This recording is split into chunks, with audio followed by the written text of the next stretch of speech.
When you think of Tony Stark calming the Hulk, what comes to mind? Probably the Hulkbuster, a massive suit of armor made to fight a monster with brute force. But what if I told you that was just a distraction?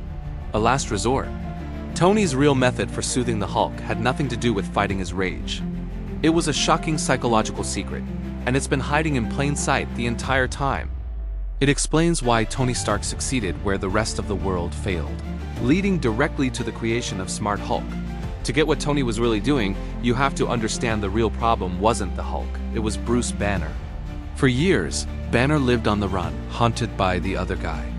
Everyone, including Bruce himself, treated his condition like a time bomb. The world saw a monster that needed to be caged, and that's where they all got it wrong. In the first Avengers film, as the Battle of New York looms, Captain America suggests it might be a good time for Banner to get angry. Bruce's response changes everything. "That's my secret, Captain. I'm always angry." This wasn't just a badass one-liner. It was a confession. Banner doesn't struggle to avoid anger. He lives in a constant simmering state of it. He's learned to manage it, not suppress it. Most people miss the depth of that line. But Tony Stark didn't. He saw a man in perpetual pain. Before Tony's true approach took hold, the Avengers tried two other methods that were ultimately flawed. The lullaby, Natasha Romanoff's gentle words, "Hey, big guy, the sun's getting real low," was a form of conditioned response. It's widely believed to be a post-hypnotic trigger, but it was basically a psychological off-switch. It treated the Hulk like a tool to be put away, reinforcing the idea that he was a separate, unwanted beast that needed to be put to sleep. The Hulkbuster. Deployed in Age of Ultron, the Veronica Protocol was Tony's backup plan. If you can't reason with the rage, you overpower it.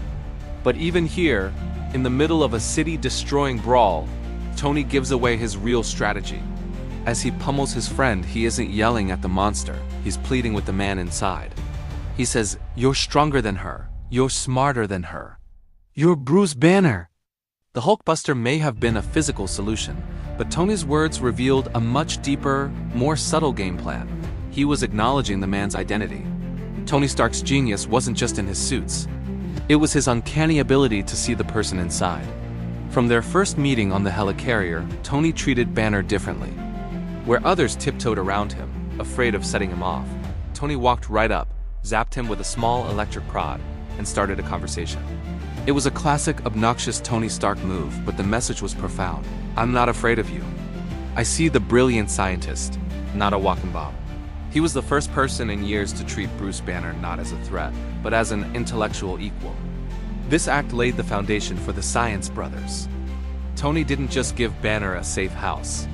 He gave him a state-of-the-art lab and, more importantly, an intellectual peer. He celebrated Banner's genius, challenging him and collaborating with him. For a man who had spent years in total isolation, this was everything. Tony gave him a sense of belonging and purpose that helped stabilize the man who was always angry. Years later, in She-Hulk, Attorney at Law, we learned Tony even built a custom lab and bar for Bruce in Mexico, a peaceful retreat where he could finally work on integrating his two halves. This wasn't a quick fix. It was a long-term investment in his friend's mental health. So, what was Tony Stark's real method? It wasn't a lullaby or a suit of armor. The secret is that Tony soothed the Hulk by healing Bruce Banner. He recognized that the Hulk's rage was a symptom of Banner's trauma, isolation, and loneliness. Instead of trying to suppress the monster, he befriended the man. He gave Banner the two things he never had: unconditional acceptance and a purpose. Tony didn't try to get rid of the other guy. He created a safe and supportive environment where Bruce could finally learn to live with him, ultimately allowing Banner to do the work that led to the birth of Smart Hulk in Endgame. Smart Hulk wasn't a mutation. He was the final integrated form of a man who finally felt safe and accepted. This was Tony Stark's greatest, most subtle victory. In the end, Tony's greatest contribution to taming the Hulk wasn't an invention. It was his friendship. He proved that understanding and acceptance can be a far more powerful weapon than brute force.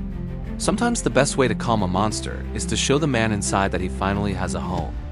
It completely reframes their entire relationship, proving that Tony's ultimate power was always his heart. What other hidden psychological dynamics have you noticed in the MCU? Let me know your theories in the comments below. And if you enjoyed this deep dive, make sure to subscribe for more.